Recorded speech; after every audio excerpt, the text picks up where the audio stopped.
জয় শিবচণ্ডী বন্ধুর ঘর। মুই আজি কোচবিহার রাজ্যের রহস্য সম্পর্কে কিছু জিনিস আলোচনা করিম। কোচবিহার রাজ্য ভারতের মূল সংবিধানত গ শ্রেণীর রাজ্য হিসাবে ছিল। তো কোচবিহার রাজ্য মহারাজ জগদীবেন্দ্র নারায়ণ ভূপ বাহাদুরের আমলে ভারত ভক্তি চুক্তির মাধ্যমে 28শে আগস্ট 1949 সালত ভারতের সাথে যুক্ত হয়।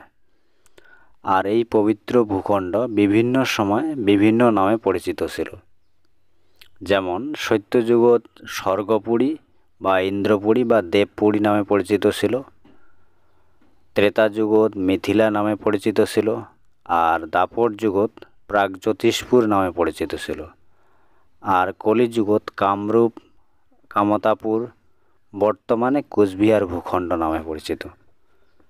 জয় শিবচণ্ডী, যথা ধর্ম তথা জয়। কলিযুগের ভগবান মহারাজ শ্রী শ্রী অনন্ত দেববর্মার জয়।